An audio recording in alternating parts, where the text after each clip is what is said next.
বনে ইসরাইল ডাক দিয়ে বলতেছেন, ইয়া মূসা ইন্না লামুদরাকুন, ও পয়গম্বর মূসা আমরা তো ধরা পড়ে গেলাম। পয়গম্বর মূসা আলাইহিস সালাতু ওয়াস সালাম বললেন, ক্বালা কাল্লা। পয়গম্বর মূসা বলতেছেন, এই বনে ইসরাইল শুনো, ফেরাউনের বাহিনী কশিন কালেও আমাদেরকে ধরতে পারবে না।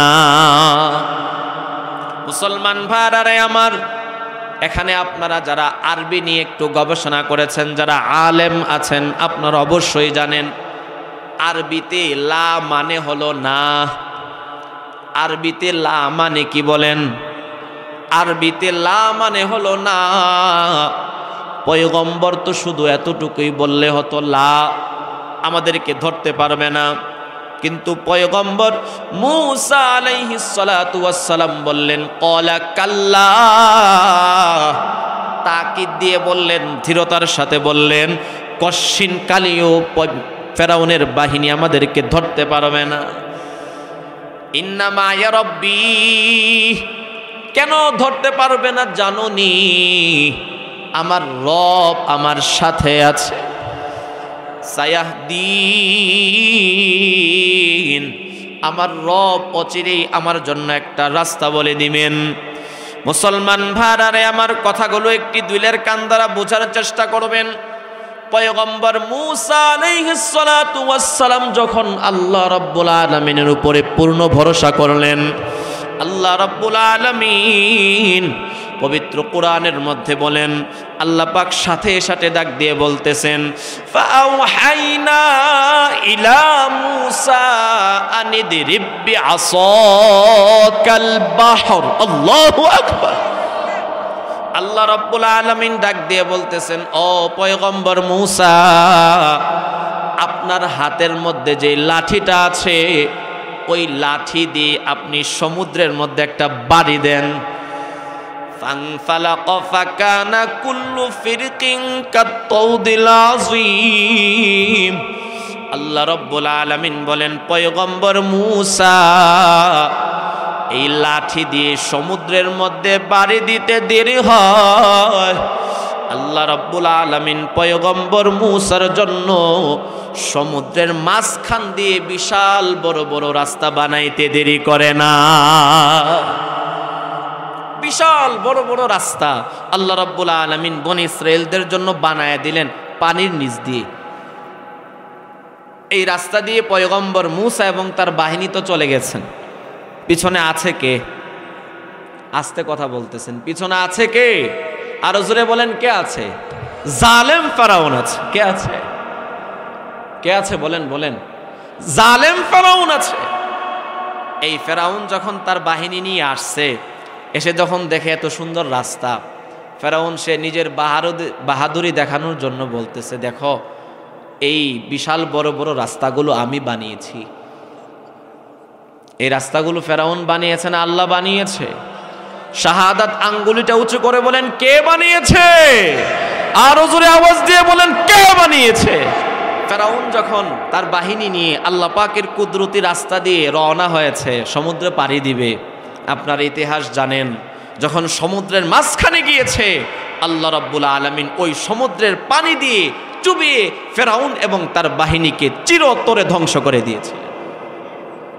তো এই ঘটনা বলার উদ্দেশ্য, পয়গম্বর মূসা আলাইহিস সালাতু ওয়াস সালাম বিপদে পড়েছেন, বিচলিত হন নাই, আল্লাহর উপরে ধৈর্য ধরেছেন, যার কারণে মহান আল্লাহ সমুদ্রের মাঝখান দিয়ে রাস্তা বানায়া পয়গম্বর মূসাকে সাহায্য করেছে। এই জন্য বিপদে পড়লে আল্লাহর উপরে ধৈর্য ধারণ করতে হবে তো ইনশাআল্লাহ।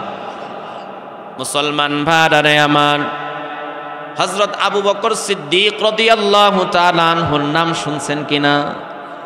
আওয়াজ হয় না, আরো জোরে বলেন। হযরত আবু বকর সিদ্দিক রাদিয়াল্লাহু তাআলা আনহুর ব্যাপারে হাদিসের মধ্যে একটা ঘটনা আসছে। আস-সিলসিলাতুস সহিফা এই কিতাবের 2231 নম্বর হাদিসের বর্ণনা। হযরত আনাস রাদিয়াল্লাহু তাআলা আনহু থেকে হাদিস বর্ণিত। এক লোক হযরত আবু বকর সিদ্দিক রাদিয়াল্লাহু তাআলা আনহুকে গালি দিচ্ছেন। হযরত আবু বকরকে গালাগালি করতেছেন। ফাসাকাতা আবু বকর, হযরত আবু বকর সিদ্দিক রাদিয়াল্লাহু তাআলা আনহু চুপ করে বসে আছেন, কোনো কথা বলেন না, ধৈর্য ধরতেছেন। কানান নবী সাল্লাল্লাহু আলাইহি ওয়াসাল্লাম মাহু, হযরত আবু বকর সিদ্দিক রাদিয়াল্লাহু তাআলা আনহুর সাথে আমার নবীও বসা ছিলেন। সুবহানাল্লাহ।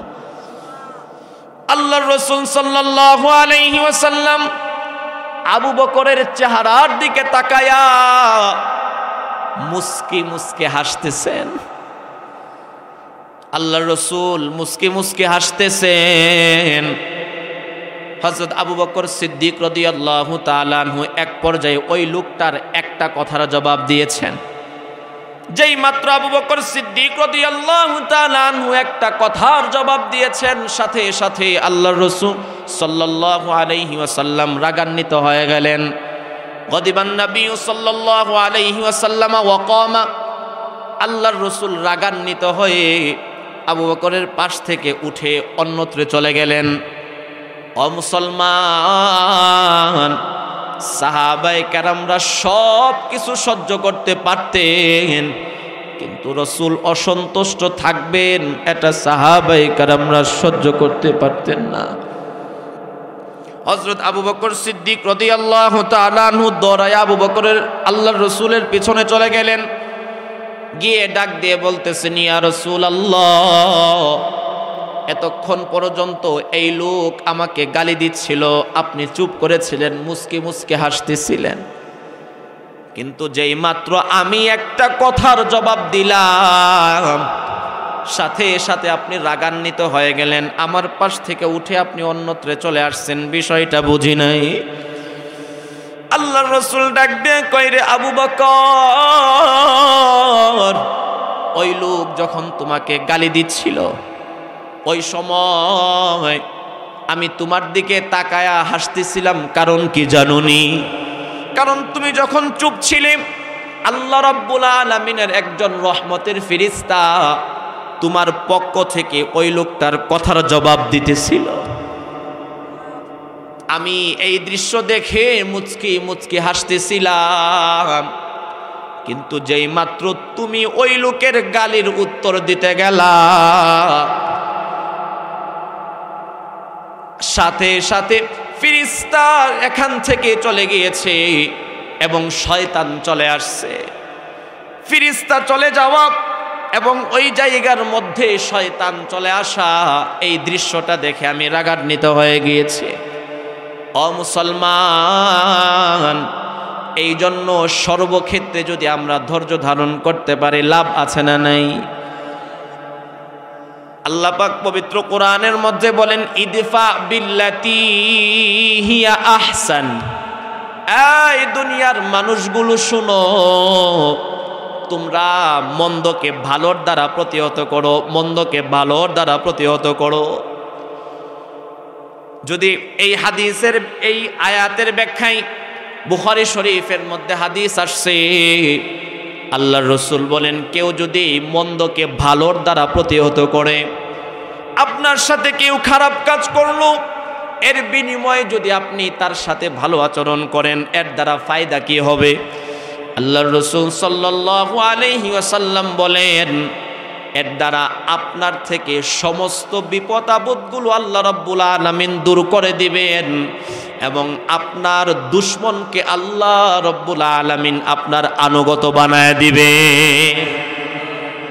কান্নাহু ওয়ালিয়ুন হামীম। আপনার দুশমনের অন্তরে আপনার প্রতি কোনো আদাওয়াতি থাকবে না, শত্রুতা থাকবে না, বরং আপনার চরম দুশমনকে মহান আল্লাহ আপনার পরম বন্ধু বানায়া দিবে। এই জন্য সর্বক্ষেত্রে ধৈর্য ধরা। তবে হ্যাঁ, ইসলামের উপরে যদি কোনো আঘাত আসে, মুসলমানদের উপরে যদি কোনো আঘাত আসে, ধর্মের উপরে যদি কোনো আঘাত আসে, ওই ক্ষেত্রে ধৈর্য ধরা, চুপ থাকা, এটা ইসলাম শিক্ষা দেয় না, বরং ওই ক্ষেত্রে প্রতিবাদী হতে হবে, এটাই হলো ইসলামের শিক্ষা। এক যুদ্ধের ময়দানে আল্লাহ রাসূল সাল্লাল্লাহু আলাইহি ওয়াসাল্লামের চারদিক দিয়ে কাফেররা ঘেরাও করে ফেলেছেন। তারা মনে করেছে আমার রসুলকে মেরে ফেলবে। আল্লাহ রসুল সাল্লাল্লাহু আলাইহি ওয়াসাল্লাম সিংহের মতো ঘোড়া থেকে লাফ দিয়ে নামলেন আর বললেন, এই আনা ইবনে আব্দুল মুত্তালিব, আনা নবী লা কাযিব। এই দুনিয়ার মানুষরা, তোমরা কি মনে করতেছো? কাফের বেঈমান মুশরিকরা, তোমরা মনে করেছো আমি রসুলের শরীরের মধ্যে শক্তি নাই। আসো, আজকে আমি রসুল, কে আছো? আমি রসুলের সাথে যুদ্ধ করবা। আমি রসুল আজকে তার সাথে যুদ্ধ করব। যেই রসুল সাল্লাল্লাহু আলাইহি ওয়াসাল্লাম সারা জীবন মানুষদেরকে ক্ষমা করে গিয়েছেন, সেই রসুল যুদ্ধের ময়দানে হুঙ্কার দিচ্ছেন। কেন? কারণ এটা কোনো ব্যক্তিগত বিষয় ছিল না, এটা ইসলামের বিষয় ছিল, যার কারণে আল্লাহ রসুল প্রতিবাদী হয়েছেন। হযরত আবু বকর সিদ্দিক রাদিয়াল্লাহু তাআলা আনহু নরম দিলের মানুষ না গরম দিলের মানুষ? কথা বলতেছেন না। আল্লাহ রসুল বলেছেন এই উম্মতের মধ্যে সবচাইতে নরম দিলওয়ালা মানুষ হলো হযরত আবু বকর। কিন্তু যখন ইসলামের উপরে আঘাত এসেছে, তখন আবু বকর আর নরম থাকেন নাই, বরং হযরত ওমরের চাইতেও আরো গরম হয়ে গেছে। ফিনহাস নামক এক ইহুদি আলেম, সে তার কয়েকজন সাথীকে নিয়ে এক জায়গায় বসে কথাবার্তা বলতেছে। হযরত আবু বকর রাদিয়াল্লাহু তাআলা আনহু পাশ দিয়ে যাচ্ছিলেন, দেখে জিজ্ঞাসা করলেন, এই ফিনহাস, তুমি তো ইহুদি আলেম, তুমি তো জানো আল্লাহ পাক এক, এবং আমাদের নবী জনাবে মুহাম্মদুর রাসূলুল্লাহ সাল্লাল্লাহু আলাইহি ওয়াসাল্লাম তিনি আল্লাহ রাব্বুল আলামিনের পক্ষ থেকে প্রেরিত রসুল, সুতরাং আসলিম, ইসলাম গ্রহণ করো। তখন ওই ফিনহাস ইহুদি আলেম বলল, আমি ওই আল্লাহকে মানি না, আমি ওই আল্লাহকে গ্রহণ করব না যে আল্লাহ ফকির। নাউজুবিল্লাহ বললেন না? যে আল্লাহকে ফকির বলেছে, আস্তে নাউজুবিল্লাহ বলতে হবে না জোরে?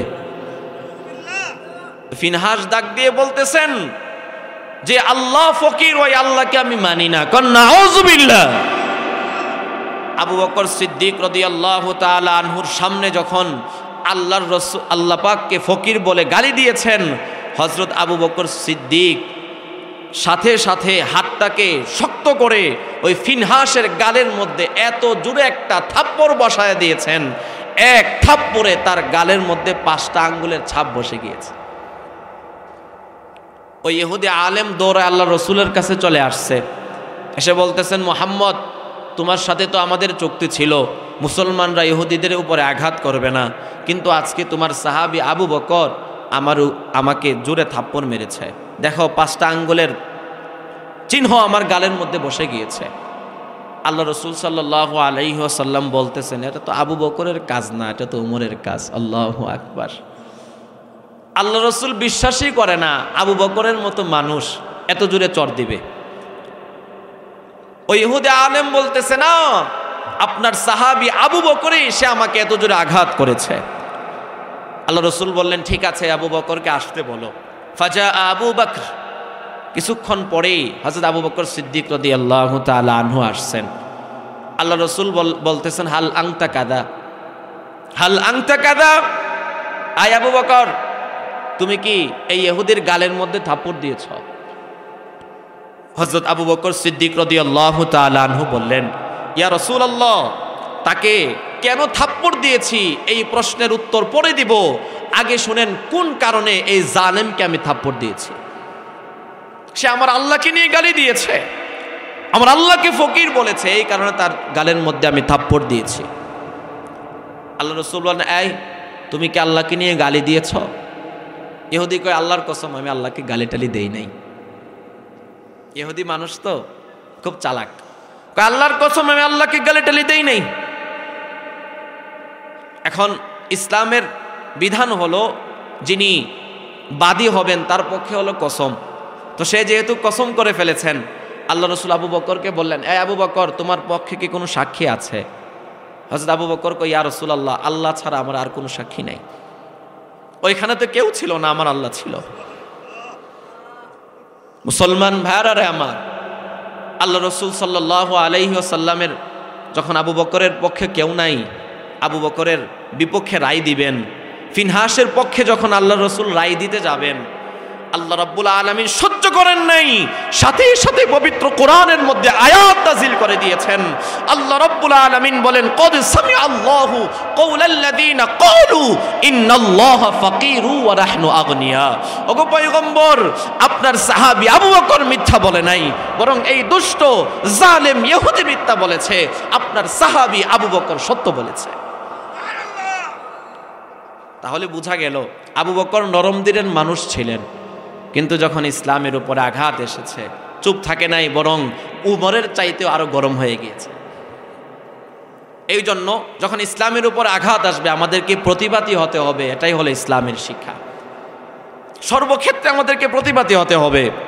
এই যে টঙ্গীর ইজতেমার ময়দানে এই সাদিয়ানি গোষ্ঠী, জঙ্গি গোষ্ঠী, এরা আমার নিরপরাধ মুসলমান ভাইদেরকে রাতের বেলায় শত শত মানুষদেরকে আঘাত করেছে। 4 জন মুসলমান নিরপরাধ মানুষকে তারা কুপিয়ে হত্যা করেছে।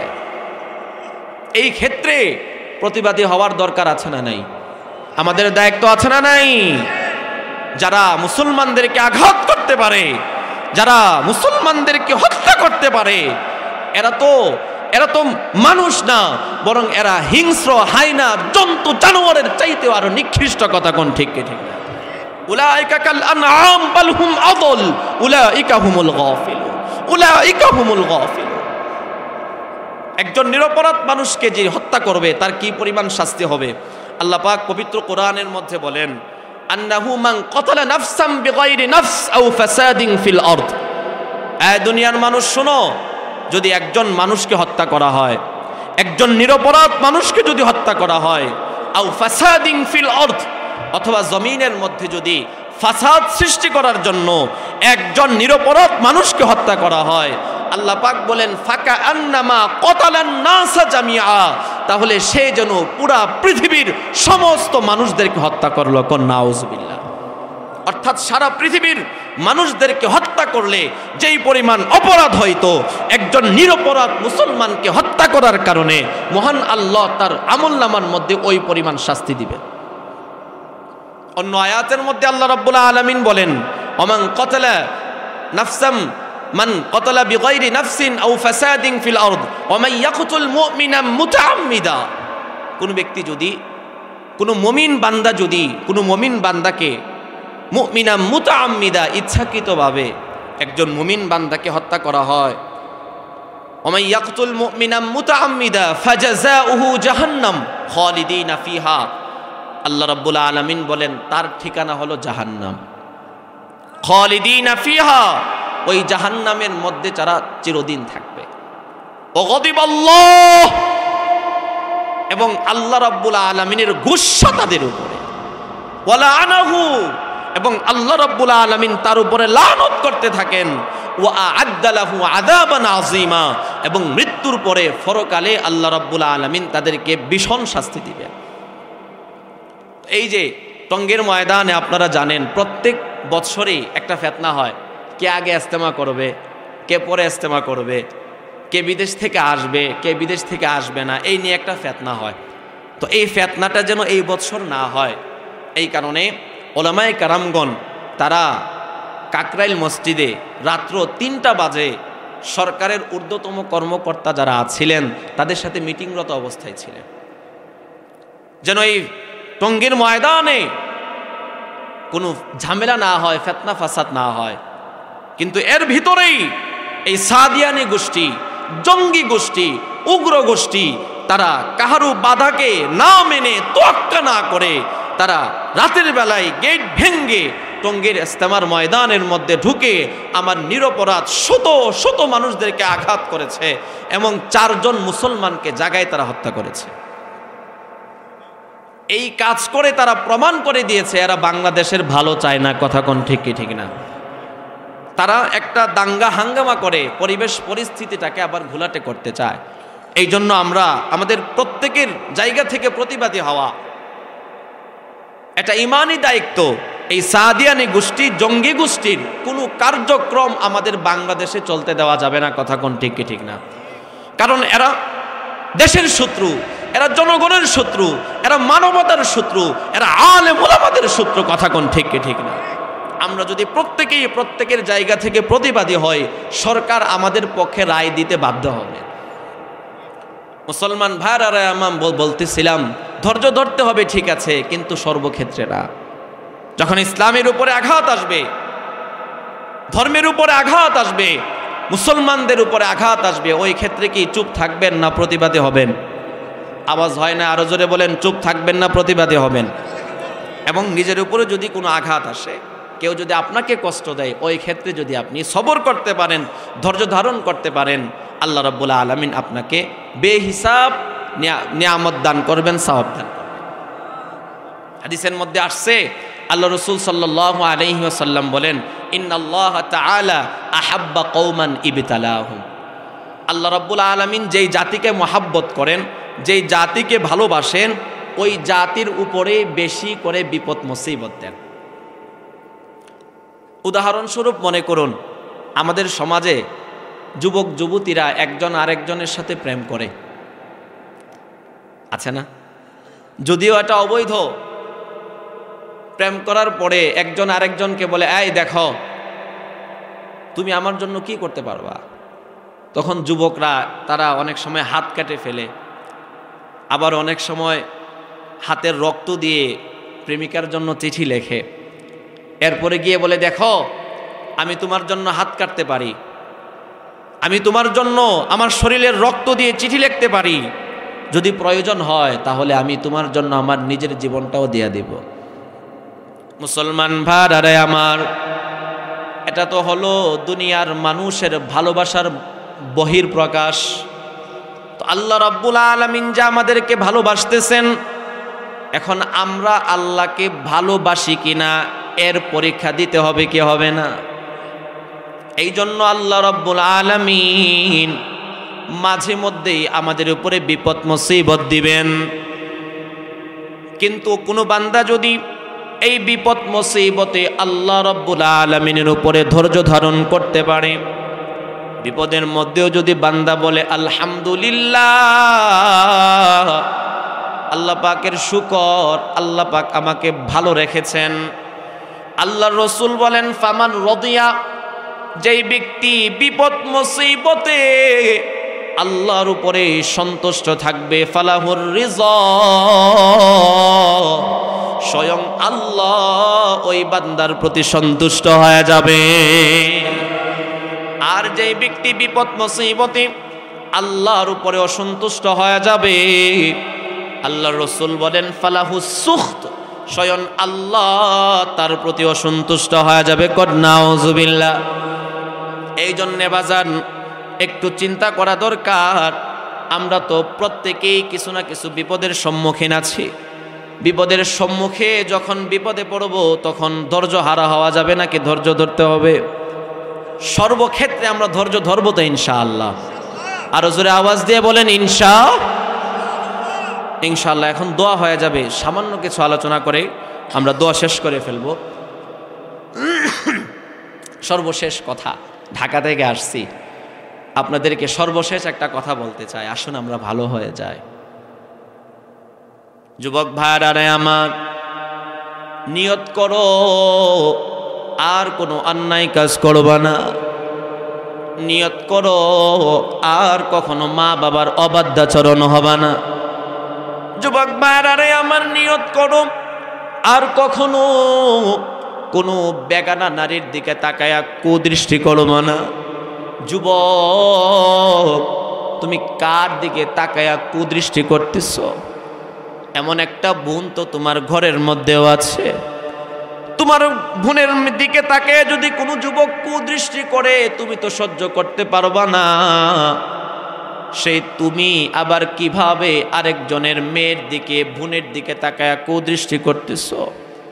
ওই সময় এই ফিকিরগুলো মাথায় রাখা, আমার একটা বোনও তো আমার ঘরে আছে।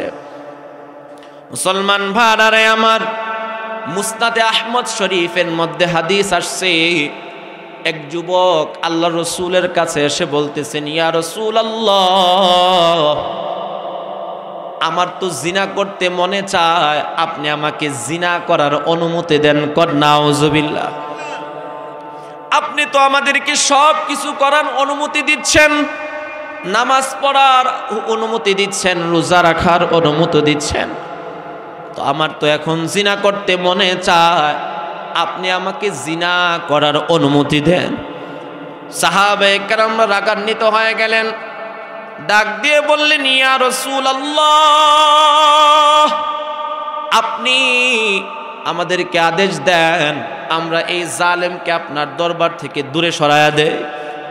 আল্লাহর রাসূল বললেন, সাহাবীরা থামো, তোমরা চুপ করে বসো।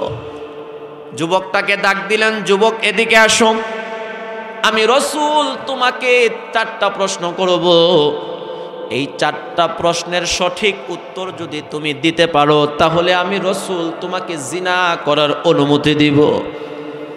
আল্লাহর রাসূল সাল্লাল্লাহু আলাইহি ওয়াসাল্লাম 1 নম্বরে বললেন, রে যুবক, তোমার মায়ের সাথে যদি কেউ জিনা করতে চায় তুমি কি এটা বরদাস্ত করবা? যুবক ডাক দিয়ে কই, ইয়া রাসূলুল্লাহ, আমার মায়ের সাথে যদি কেউ জিনা করতে চায় কখনো তো আমি এটা মানতে পারবো না। 2 নম্বরে আল্লাহর রাসূল বললেন, তাহলে তোমার মেয়ের সাথে যদি কেউ জিনা করতে চায় এটাকে তুমি মানতে পারবা? কই, ইয়া রাসূলুল্লাহ, বাবার সামনে মেয়ে ধর্ষিতা হবে, কশিন কালে বরদাস্ত করা যায় না। 3 নম্বরে আল্লাহর রাসূল বললেন, তাহলে তোমার বোনের সাথে যদি কেউ জিনা করতে চায় তাহলে তুমি কি এটা মানতে পারবা?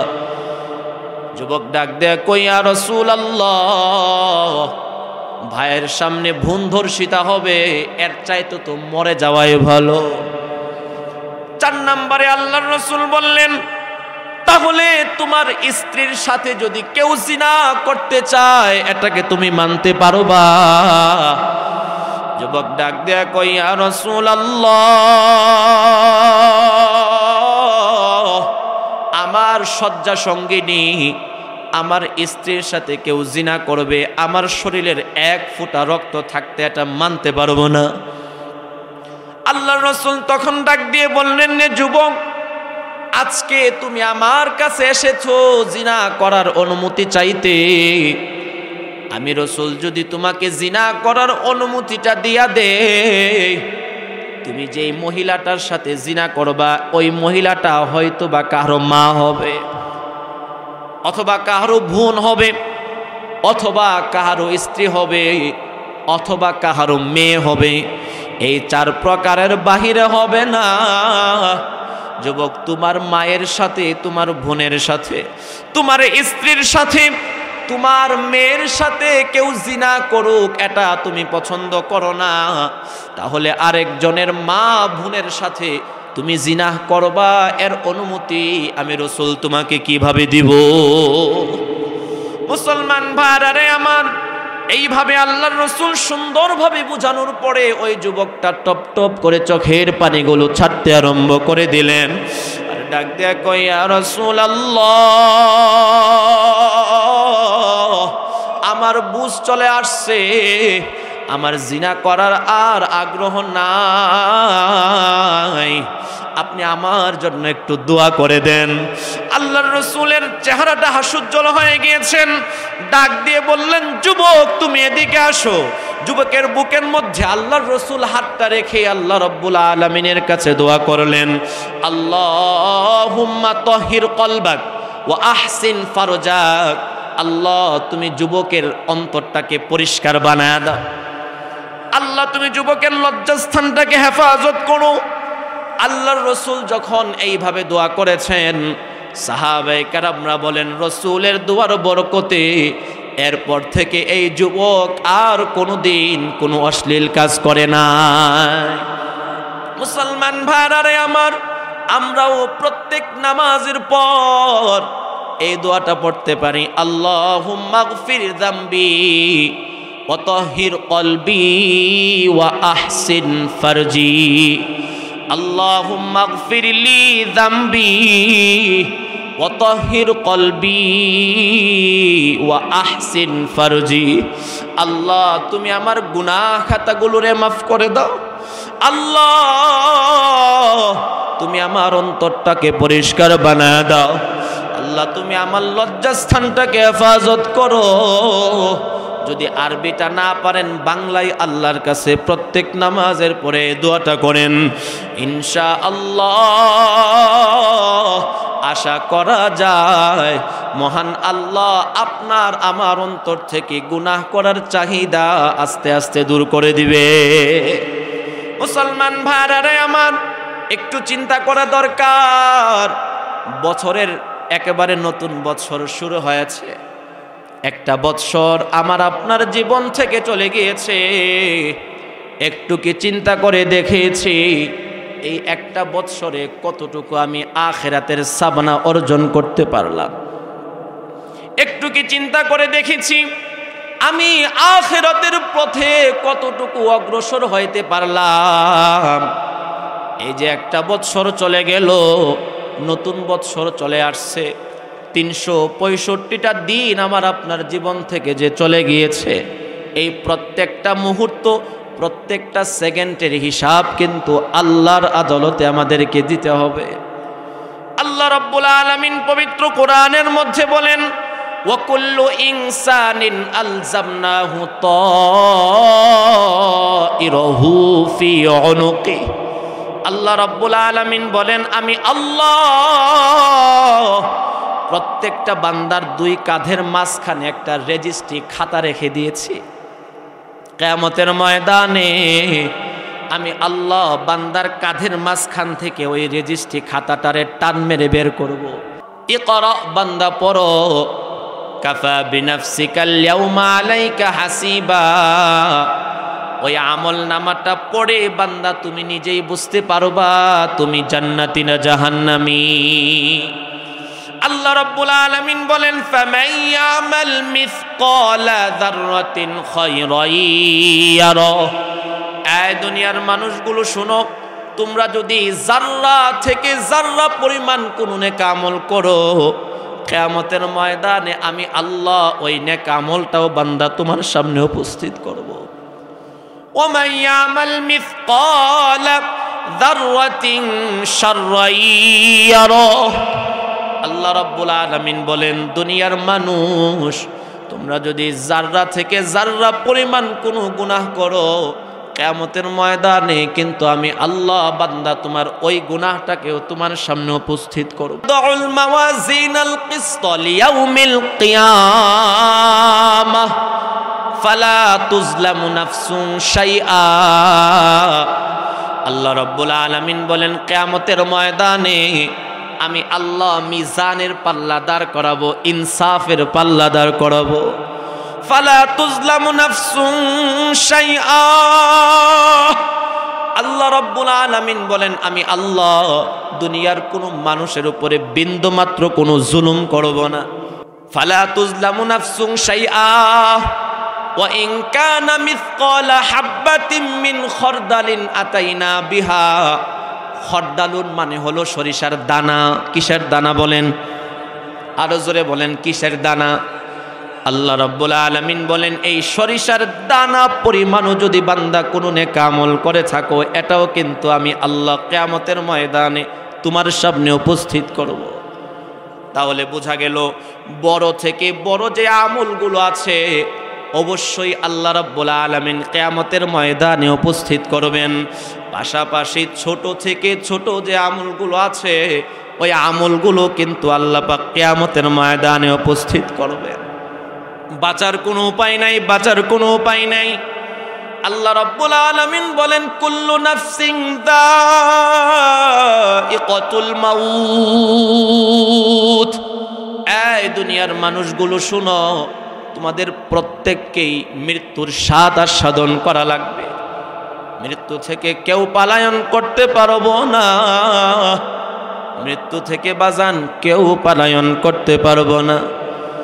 মৃত্যু থেকে কেউ পলায়ন করা সম্ভব না। এই জন্য মৃত্যুর ভয় সব সময় অন্তরের মধ্যে রাখা, মৃত্যুর ভয় সব সময় অন্তরের মধ্যে রাখা। কিন্তু বর্তমানে আমাদের চালচলন আচার ব্যবহার দেখলে মনে হয় কেমন যেন আমরা মৃত্যুর কথা ভুলে গিয়েছি। কথা কোন ঠিক কি ঠিক না? আওয়াজ হয় না, আরো জোরে বলেন ঠিক কি ঠিক না? কারণ যেই ব্যক্তি সব সময় মৃত্যুর কথা স্মরণ করবে, তার দ্বারা তো কখনো নামাজ কায়জা হতে পারে না। কথা বলেন ঠিক কি ঠিক না? যেই বান্দার অন্তরে সব সময় মৃত্যুর স্মরণ থাকবে, ওই বান্দা আর যাই করো কখনো আল্লাহ রাব্বুল আলামিনকে অসন্তুষ্ট রাখতে পারে না। যেই বান্দার অন্তরে মৃত্যুর ভয় থাকবে, ওই বান্দা তো কখনো আরেকজনের উপরে জুলুম করতে পারে না। কথা কোন ঠিক কি ঠিক না? আজকে মৃত্যুর ভয় আমাদের অন্তরের মধ্যে নাই, যার কারণে গুনাহ থেকে আমরা বাঁচতে পারি না। এই নতুন বছর আমাদের জন্য অনেক শিক্ষা আছে, অনেক শিক্ষা আছে। এই যে 2025 সাল আমাদের সামনে এখন চলমান, 2024 সালের প্রথম সূর্যোদয় যারা দেখেছিল, অনেক মানুষ এমন আছে যারা 2025 সালের প্রথম দিনের সূর্যোদয় দেখে নাই। কথা বলেন ঠিক কি ঠিক না? আমরা 2025 সালের প্রথম দিনের সূর্যোদয় দেখেছি, 2026 সালের প্রথম দিনের সূর্যোদয় দেখব এর কোনো গ্যারান্টি নেই। এই জন্য আমরা নতুন বছর আজকে এখান থেকে কিছু আমল নিয়ে যাই ইনশাআল্লাহ। এই আমলের কথাগুলো বলে শেষ করব। থাকবেন না চলে যাবেন? আরো জোরে বলেন, থাকবেন না চলে যাবেন? ইনশাআল্লাহ আমরা সবাই দোয়া করে যাব, রাজি আছে তো ইনশাআল্লাহ? তো আমরা যারা নেক আমল করতেছি আমাদের জন্য শিক্ষা আছে। নতুন বছর আমরা যারা ফাঁকি দিচ্ছি আমাদের জন্য শিক্ষা আছে। এই যে একটা বছর আমাদের জীবন থেকে চলে গেল, আমি আপনি যদি 60 বছর হায়াত নিয়ে দুনিয়াতে এসে থাকি, আমার আপনার জীবন থেকে কিন্তু একটা বছর বিয়োগ হয়ে গিয়েছে। আমি আপনি যদি 70 বছর হায়াত নিয়ে দুনিয়াতে এসে থাকি, আমার আপনার জীবন থেকে কিন্তু একটা বছর চলে গিয়েছে। মানুষ দিনকে দিন আকারে বড় হয়, কিন্তু অভ্যন্তরীণভাবে মানুষ কিন্তু দিনকে দিন ছোট হয়, কারণ তার হায়াত দিনকে দিন কমতেছে, বাড়ে না। এই জন্য যারা আমরা নেক আমল করতেছি, আলহামদুলিল্লাহ, আমরা যারা 5 ওয়াক্ত নামাজ পড়তেছি, প্রতিদিন ফজরের নামাজের পরে, ফজরের ওয়াক্ত শেষ হওয়ার 15 থেকে 20 মিনিট পরে আমরা 4 রাকাত নামাজ পড়ব। কয় রাকাত? 2 রাকাত করে করে 4 রাকাত নামাজ পড়ব। আল্লাহর রসুল বলেন, যে ব্যক্তি ফজরের নামাজের ওয়াক্ত শেষ হওয়ার 15 থেকে 20 মিনিট পরে 2 রাকাত নামাজ পড়বে, আল্লাহ রাব্বুল আলামিন তার আমল নামায় একটা কবুল হজ এবং একটা কবুল ওমরার সওয়াব দান করবে। 2 রাকাত নামাজের ফজিলত। আরো 2 রাকাত যদি পড়ি, আল্লাহর রসুল বলেন স্বয়ং আল্লাহ রাব্বুল আলামিন তার সারা দিনের জিম্মাদার হয়ে যায়। আল্লাহ পাক যদি আমাদের জিম্মাদার হয়ে যায়, আমাদের কি কোনো আর টেনশন থাকবে? নতুন বছর আমরা এই আমলটা করতে পারি। 2 নাম্বার,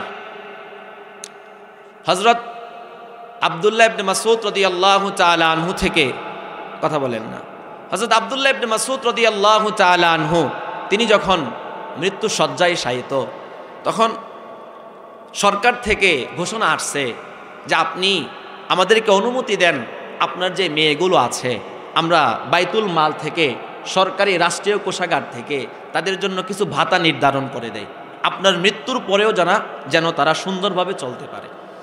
হযরত আব্দুল্লাহ ইবনে মাসউদ রাদিয়াল্লাহু তাআলা আনহু বললেন, এই সরকার থেকে ভাতা নির্ধারণ করার দরকার নাই, আমি আমার মেয়েদেরকে সূরা ওয়াকিআ শিক্ষা দিয়ে গিয়েছি। কোন সুবহানাল্লাহ। কারণ আল্লাহর রসুলকে আমি বলতে শুনেছি, আল্লাহর রসুল বলেছেন, যেই ব্যক্তি মাগরিবের নামাজের পরে প্রতিদিন সূরা ওয়াকিআ তেলাওয়াত করবে, আল্লাহ রাব্বুল আলামিন তার রিজিকের পেরেশানিকে দূর করে দিবেন। কোন সুবহানাল্লাহ।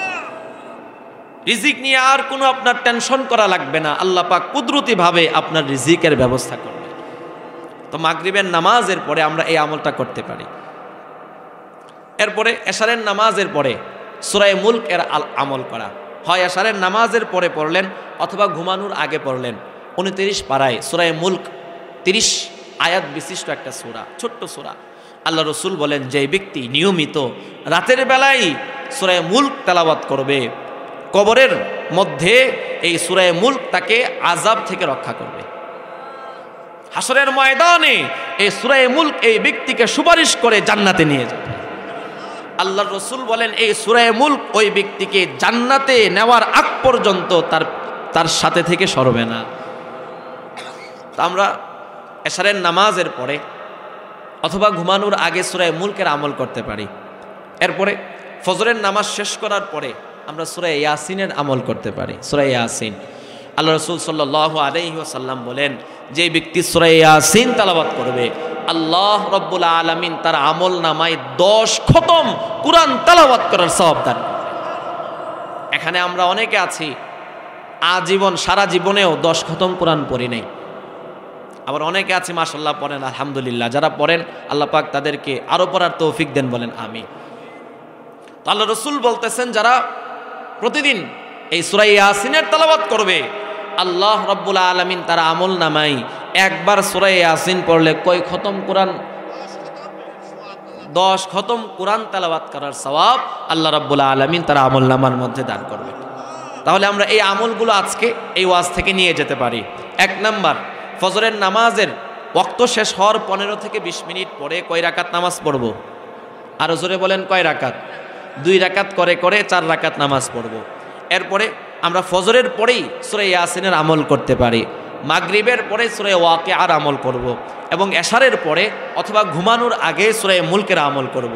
আল্লাহ পাক আমাদের সকলকে নতুন বৎসরটা নতুনভাবে ইবাদত বন্দেগীর মাধ্যমে কাটানোর তৌফিক দেন, বলেন আমিন। আলহামদুলিল্লাহি রাব্বিল আলামিন, والصلاة والسلام على سيد الأنبياء والمرسلين وعلى آله وأصحابه أجمعين. ربنا ظلمنا أنفسنا وإن لم تغفر لنا وترحمنا لنكونن من الخاسرين. ربنا آتنا في الدنيا حسنة وفي الآخرة حسنة وقنا عذاب النار. رب اجعلني مقيم الصلاة ومن ذريتي ربنا وتقبل دعاء. ربنا اغفر لي ولوالدي وللمؤمنين يوم يقوم الحساب. رب ارحمهما كما ربياني صغيرا. اللهم رب ارحمهما كما ربيانا صغيرا. الله আমরা ইসলামে একটা আলোচনা শেষ করে গভীর রজনীতে মালিক আপনার শাহী দরবারে 2টি হাত পাতলাম।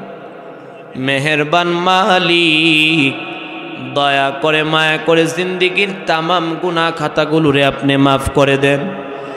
আমাদের পক্ষ থেকে লক্ষ কোটি দুরূদ ও সালাম নবী করিম সাল্লাল্লাহু আলাইহি ওয়াসাল্লামের রওজা তাহার সোনার মদিনা পৌঁছায়া দেন। বাবা আদম আলাইহিস সালাতু ওয়াস সালাম থেকে নিয়ে এই পর্যন্ত যত নর নারী ঈমান নিয়ে কবরে ঘুমায় গেল, মাবুদ মালিক প্রত্যেকের কবরের আযাবগুলোকে আপনি বন্ধ করে দেন। আল্লাহ, খাস করে এখানে আমরা যারা হাত বিছাইলাম, আল্লাহ জানি না কার যেন বাবা নাই, কার যেন মা নাই। আল্লাহ আপনি তো জানেন আমাদের কার কি আত্মীয় স্বজনগুলো কবরের বাসিন্দা আপনার কুদরতের হাতে বন্দী। ওগো মালিক, মেহেরবানি করে আমাদের প্রত্যেকের মুর্দেগানের কবরের আযাবগুলোকে আপনি বন্ধ করে দেন। আল্লাহ, খাস করে জনাব শহীদুল্লাহ সাহেবের আব্বা আম্মা দুনিয়াতে বেঁচে নাই। আল্লাহ জানি না তারা কবরে কোন অবস্থায় কোন হালতে আছে। আজকে তাদেরকে উদ্দেশ্য করে মাহফিলের আয়োজন করা হলো। আল্লাহ, এই মাহফিলে আমরা যেই সওয়াবগুলো অর্জন করেছি এর হাদিয়াটুকু লক্ষ কোটি গুণ বৃদ্ধি করে জনাব শহীদুল্লাহ সাহেবের আব্বা আম্মার কবরের মধ্যে আপনি পৌঁছায়া দেন। আল্লাহ, এই মাহফিলকে জরিয়া করে উনার আব্বা আম্মার কবরটাকে আপনি জান্নাতের বাগান বানায়া দেন। উনি সহ উনার ভাই বারাদর যারা আছে প্রত্যেকের হায়াতের মধ্যে আপনি বরকত দান করেন। শহীদুল্লাহ ভাই সহ উনার ফ্যামিলির প্রত্যেকটা সদস্যকে আপনি কবুল করে নেন। আল্লাহ তাদের ভাই বেরাদর যারা আছে প্রত্যেকের ফ্যামিলির প্রত্যেকটা সদস্যকে আপনি কবুল করে নেন। ওগো মালিক, আমাদের সকলকে আপনি পাক্কা 5 ওয়াক্ত নামাজি বানায় দেন। নামাজের মহাব্বত আমাদের প্রত্যেকের অন্তরের মধ্যে আল্লাহ আপনি পয়দা করে দেন। যুবক ভাইদেরকে দিনের দায়ী হিসাবে আপনি কবুল করে নেন। আল্লাহ এই এলাকার যুবক ভাইদেরকে আপনি দিনের দায়ী হিসাবে কবুল করে নেন। হযরত হাসান হুসাইন রাদিয়াল্লাহু তাআলা আনহুমার উত্তরসূরি বানায়া দেন। আল্লাহ এই এলাকার মা বোনদেরকে আপনি পর্দানিশীন বানায়া দেন, আবেদা সালেহা বানায়া দেন। আল্লাহ এলাকার মা বোনদেরকে আপনি কবুল করে নেন।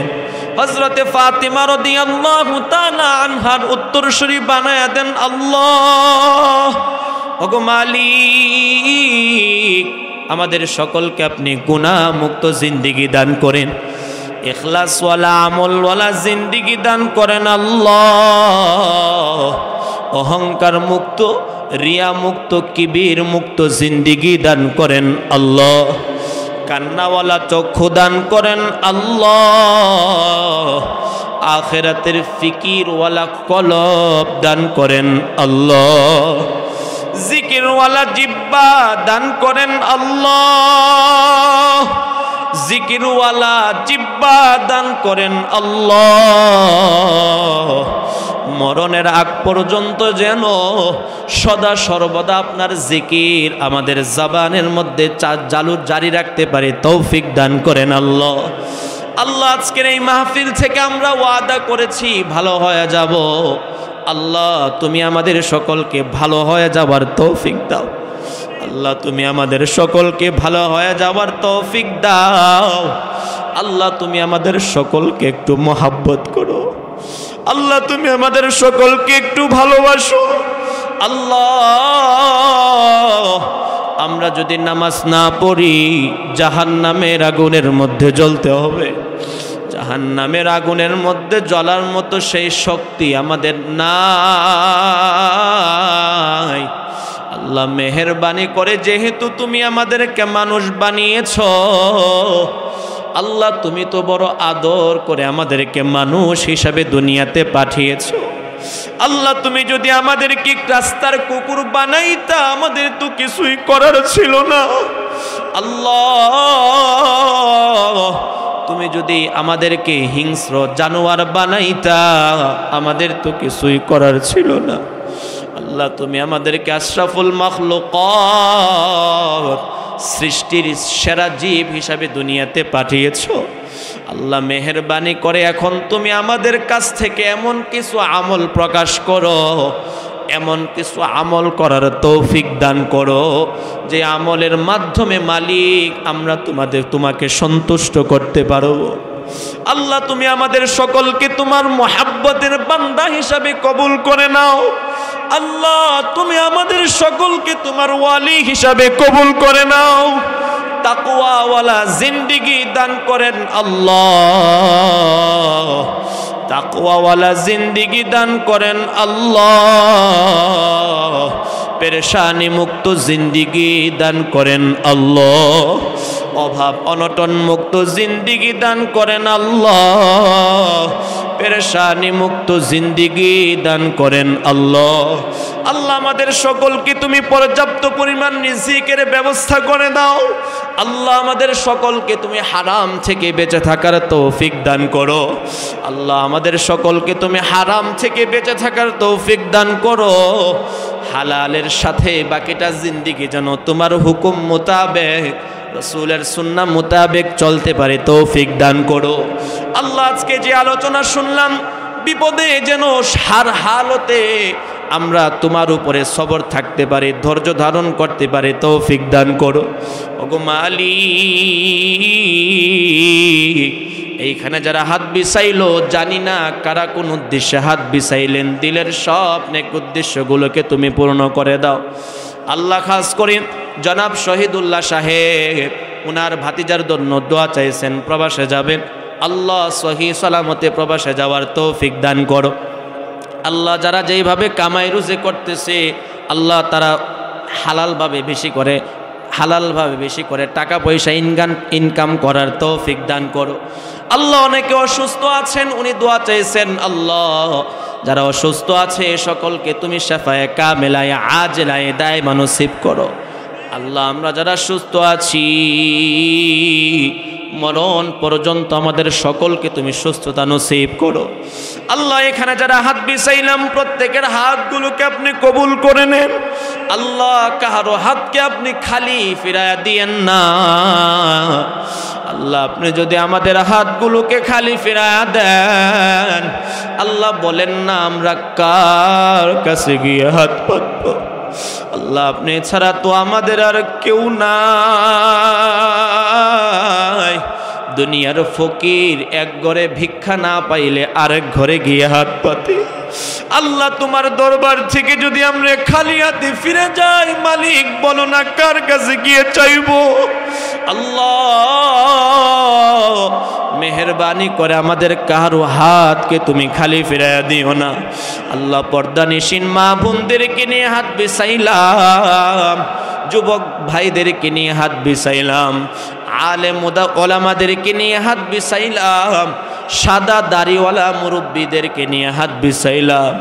যার হাতকে পছন্দ হয় তার হাতের উসিলায় মেহেরবানি করে আমাদের জিন্দেগির সমস্ত গুনাহ খাতাগুলোকে আপনি মাফ করে দেন। রাসূলের খাতিরে মালিক দয়া করে আমাদের দোয়াখানাকে আপনি কবুল করে নেন। আল্লাহ খাস করে যারা এই মাহফিলের জন্য শ্রম দিয়েছে, অর্থ দিয়েছে, আল্লাহ যারা যেভাবে সাহায্য সহযোগিতা করেছেন, আল্লাহ আপনি তো জানেন, প্রত্যেকের সাহায্য সহযোগিতাগুলোকে আপনি কবুল করেন। আল্লাহ কিয়ামত পর্যন্ত এই মাহফিল যেন প্রত্যেক বৎসর হয় তৌফিক দান করেন।